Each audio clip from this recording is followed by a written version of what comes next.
Si ce soir tu te sens bloqué pour prendre une décision que tu repousses depuis des jours, des semaines, voire des mois. Si tu passes ton temps à peser le pour et le contre, à demander des avis autour de toi et à t'imaginer les pires scénarios parce que tu as peur de faire le mauvais choix et de le regretter plus tard, alors pose-toi au calme et écoute ce petit murmure. Prendre une décision importante n'est jamais simple parce que derrière chaque choix se cache toujours une question qui fait peur, et si je me trompais? Et cette question peut devenir particulièrement paralysante quand la décision concerne quelque chose qui compte pour nous. Changer de travail, déménager, reprendre des études, lancer un projet ou tout simplement faire quelque chose qu'on n'a jamais fait avant. Et bien sûr, plus l'enjeu nous paraît important et plus nous avons tendance à vouloir être certains de faire le bon choix. Alors, on réfléchit, on analyse, on compare et on essaye même de trouver des garanties qui viendraient nous confirmer que nous avons raison.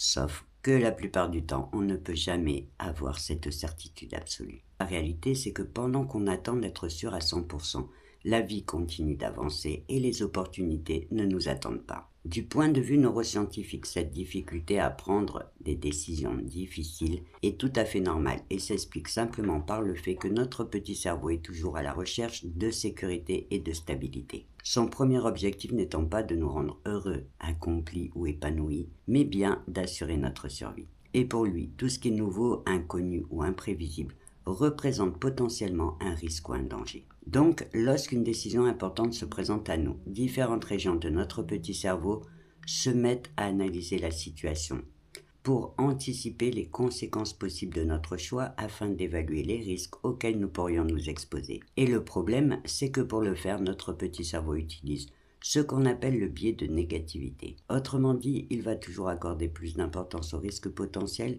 plutôt qu'aux bénéfices possibles. Et c'est pour cette raison que l'on imagine toujours ce qui pourrait mal se passer en premier. En quelques minutes seulement, notre cerveau est capable d'imaginer les pires scénarios catastrophes et de nous faire croire qu'on va échouer, qu'on va perdre de l'argent, qu'on va le regretter ou qu'on va se retrouver dans une situation plus difficile qu'avant. Et plus nous alimentons ces scénarios catastrophes par nos peurs, et plus la décision devient difficile à prendre. En sachant que, bien évidemment, nos mauvaises expériences passées vont toujours influencer nos analyses et nos pensées. Mais tu sais quoi? Le plus grand piège dans la prise de décision, ce n'est pas de prendre le risque de se tromper, mais de rester paralysé à cause de ses peurs et de ne pas oser avancer. Parce que la vérité, c'est qu'il est impossible de savoir avec certitude si une décision est bonne ou mauvaise avant de l'avoir testée réellement. Et oui, personne ne possède cette capacité, même les personnes qui nous semblent toujours sûres d'elles. La seule chose que l'on peut faire, c'est de prendre notre décision avec les informations dont nous disposons sur le moment,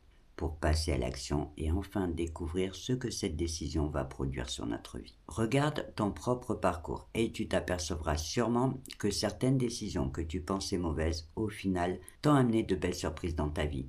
Et qu'à l'inverse, certaines décisions que tu pensais parfaites t'ont conduit à rencontrer des difficultés auxquelles tu ne t'attendais pas. Par contre, il y a une chose que l'on oublie souvent, c'est que très peu de décisions sont réellement définitives. On peut choisir de voir toutes nos expériences comme des occasions d'apprendre, tout comme on peut choisir de corriger une trajectoire, de changer d'avis, d'ajuster un projet ou carrément de recommencer autrement. La vie est un chemin qui se construit au fur et à mesure des expériences que nous faisons, des bonnes comme des mauvaises. On a peur et on n'aime pas se tromper. Pourtant, il faut accepter l'idée que la prise de risque fait toujours partie de l'équation dans une prise de décision.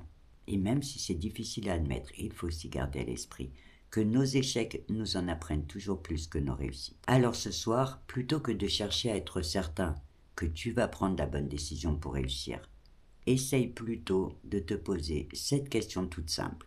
Qu'est-ce que je peux faire concrètement aujourd'hui pour augmenter les chances que tout se passe bien? Et dis-toi que ce qui va faire une vraie différence, ça va être ta façon d'agir stratégiquement en préparant les choses selon ce que tu vises. Tu pourras, selon la situation, te renseigner, te former ou demander conseil à des personnes compétentes. De cette façon, tu pourras anticiper les difficultés, préparer ton projet étape par étape ou carrément prévoir des plans de secours.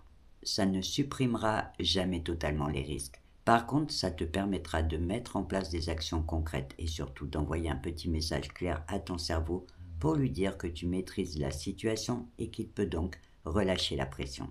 ce qui te permettra de gagner en confiance. Non pas parce que tu auras la certitude de réussir, mais parce que tu sauras au fond de toi que tu as fait tout ce qu'il fallait pour mettre toutes les chances de ton côté. Tu pourras alors passer à l'action plus sereinement et peut-être même travailler sur ta perception de l'échec pour ne plus le voir comme un point final, mais plutôt comme un point d'appui qui te permettra de corriger ce qui n'a pas marché si besoin. Et pour l'instant, ferme les yeux, détends-toi et écoute ce petit murmure qui te rappelle qu'à force de vouloir être sûr de toi, tu risques fort de passer à côté de ce qui pourrait vraiment te rendre heureux. Alors essaie juste de décider au mieux avec ce que tu sais. Si possible, essaye de préparer les choses pour te donner plus de chance, mais surtout, accorde-toi le droit d'essayer sans te mettre la pression. Parce que les vraies leçons ne s'apprennent pas en réfléchissant plus, mais en osant vivre plus d'expériences. Et sur ce, belle nuit à toi.